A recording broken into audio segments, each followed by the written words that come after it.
अगर हम उस तलवार को पकड़ सकते हैं तो शायद हम इसका उपयोग पेड़ के छेद को चौड़ा करने और रिक्विम पेड़ के अंडे को पुनः प्राप्त करने के लिए कर सकते हैं, नाइटविंड ने कहा। उसकी आंखें प्रत्याशा से उज्जवल थीं। वीर ने कहा, ये वास्तव में काम कर सकता है। शायद कोई या कुछ और चाहता है कि हम वापस जाएं और तलवार वापस लाएं। पूरा परिदृश्य कुछ ज्यादा ही सुविधाजनक लग रहा था। उन्होंने तलवार को सड़क पर ही छोड़ने का फैसला किया, बावजूद इसके कि स्क्रीन पर दिख रही तस्वीरें ऐसा संकेत दे रही थी। अब उन्हें एक रोमांचक पुरस्कार दिया गया था जो उन्हें वापस लौटने और आखिरकार तलवार वापस लाने के लिए मजबूर कर देगा। ऐसा लग रहा था जैसे वे धीरे धीरे उस वास्तविकता के करीब जा रहे थे जिसकी स्क्रीन ने भविष्यवाणी की थी। नाइटविंड ने मिस मिरर से कहा, मैं इसे आजमाने को तैयार हूँ।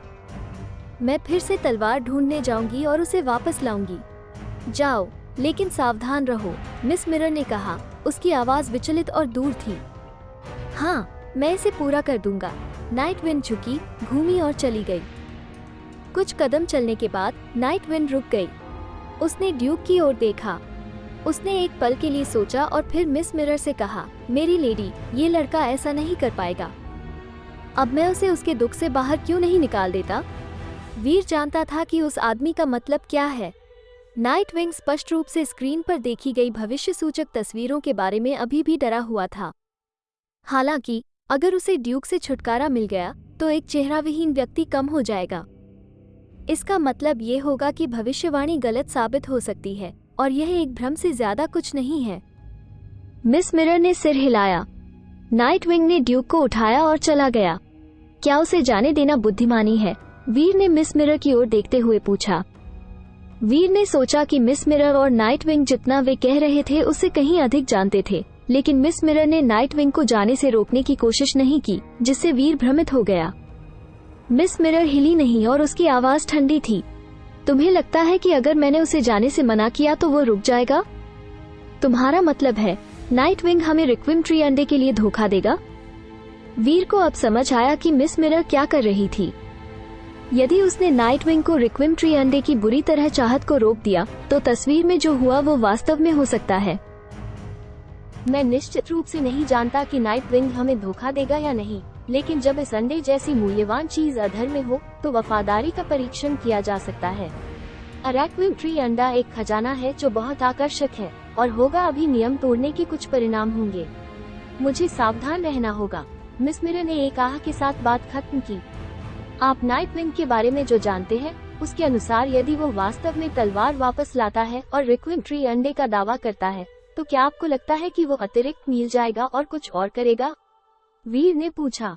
ईमानदारी से कहूँ तो मैं नहीं जानता। मिस मिरर ने अपना सिर हिलाया और फिर उसने कहा, तो हमें बस तैयार रहने की जरूरत है।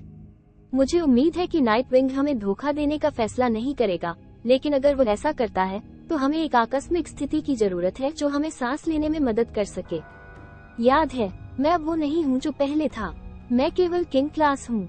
अगर हम लड़ते हैं तो मैं नाइटविंग को हराने की उम्मीद नहीं कर सकता। हमारे जीवित रहने का एकमात्र मौका तभी है जब आप और मैं एक साथ काम करते हैं। भले ही आप और मैं एक साथ काम करते हैं, लेकिन गॉड क्लास एलीट से लड़ना आसान नहीं होगा। वीर ने सिर हिलाया। मिस मिरर ने अपनी उंगलियां अपने बालों पर फेरी, मुस्कुराई और कहा, भले ही 10 सामान्य किंग क्लास एक साथ मिल जाएं, उनकी सामूहिक शक्ति नाइटविंग को हराने के लिए पर्याप्त नहीं हो सकती है। लेकिन आप और मैं अलग हैं। अगर हम एक साथ काम करते हैं, भले ही हम उसे हरा नहीं सकते, हमें खुद को जीवित रखने में सक्षम होना चाहिए। बेशक, मैं तुम्हारे साथ हूँ, माय लेडी। वीर मुस्कुराया। हालांकि मैं किंग क्लास बन गया, फिर भी मेरे पास गॉड क्लास माइंड है और मैं नाइटविंग की शक्ति को समझता हूँ। मैं नाइटविंग के बारे में सब कुछ जानता हूँ। मुझे बस इतना चाहिए कि मैं जैसा कहूँ वैसा ही करो। अगर वह वास्तव में कुछ जल्दबाजी करने की कोशिश करता है तो हम उसे इतनी देर तक रोके रखेंगे कि हम बच सकें। मिस मिरर ने कहा, मैं आपकी बात सुनूंगा, महालेडी। वीर ने तुरंत उत्तर दिया, लेकिन उसके मन में एक अलग योजना थी। चीजें जटिल हो गई थीं। उनमें से प्रत्येक की अपनी अपनी योजना थी। हालांकि उन सभी के व्यक्तिगत लक्ष्य थे। वे जानते थे कि ऐसी जगह पर जीवित रहना कठिन होगा, लेकिन उनमें से कोई भी रिक्विम ट्री अंडे के प्रलोभन का विरोध नहीं कर सका। हालांकि मिस मिरर ने इसके बारे में कुछ नहीं कहा था, लेकिन जाहिर तौर पर रिक्विम ट्री अंडे के बारे में उसके अपने विचार थे। वह नाइटविंग की तरह इसके बारे में स्पष्ट नहीं थी। दोनों चुप हो गए। वीर ने सोचा कि असहज चुप्पी को बढ़ने देना अच्छा विचार नहीं है, इसलिए उसने बात करना शुरू कर दिया। क्या आपको लगता है कि नाइटविंग बड़ी तलवार को सुरक्षित रूप से प्राप्त कर सकता है? मुझे नहीं पता। मिस मिरर रुक गईं। निश्चित रूप से ऐसा लगता है कि कुछ इस स्थिति को बना रहा है। हमें रिक्विन ट्री अंडे के लिए लड़ने के लिए प्रेरित करने की कोशिश कर रहा है।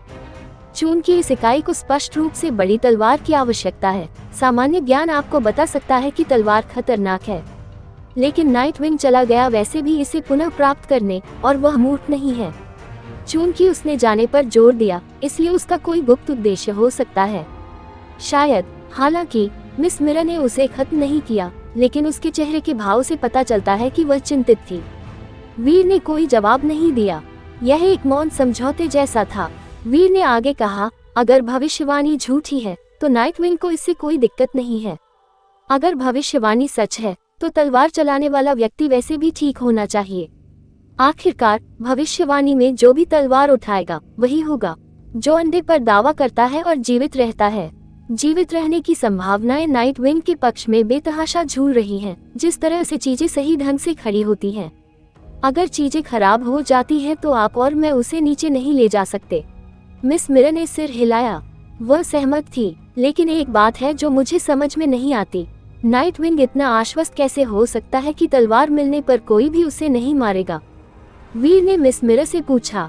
किसी भी देव श्रेणी के व्यक्ति को कम मत आंकिए, लेकिन ये सामान्य तथ्य कि वह देव श्रेणी के स्तर तक पहुंच गया है अभी भी बहुत मायने रखता है।